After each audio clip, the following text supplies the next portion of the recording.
দ্বিতীয় বিয়েতে প্রথম ওয়াইফের অনুমতি লাগবে না, এটা রায় দেওয়ার পরের থেকে কি একটা অবস্থা নেট জগতে, আর কি তোলপাড় চলতেছে এটা নিয়ে। তো ভাইয়েরা অনেক খুশি হয়তো বা এটাতে, তো খুশি হওয়ারই কথা। অনেকেরই মনে আশা আছে যে সে দ্বিতীয় তৃতীয় বিয়ে করবেন, কিন্তু প্রথম বইয়ের ভয়ে পারেন না। তো তাদের জন্য আসলে এটা আনন্দেরই। এটা শুধু আনন্দ না, এটা মনের ভিতরে লাড্ডু ফুটতেছে তাদের, লাড্ডু।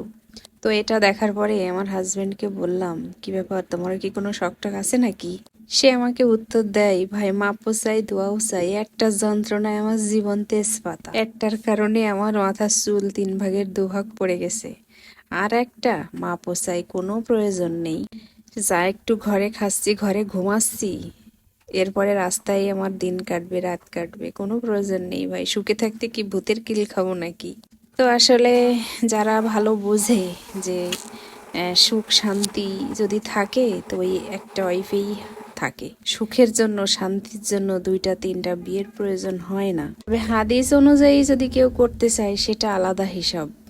তবে হাদিস, আমি তো মনে করি যে হাদিস মেনে 2টা 3টা বিয়ে কেউ করে না বর্তমান সমাজে পুরুষেরা। হাদিসের নিয়ম মানতে গেলে বউ একটা থাক 2টা থাক সবাইকে সমান অধিকার দিতে হয়, কিন্তু না, কে করে সেটা?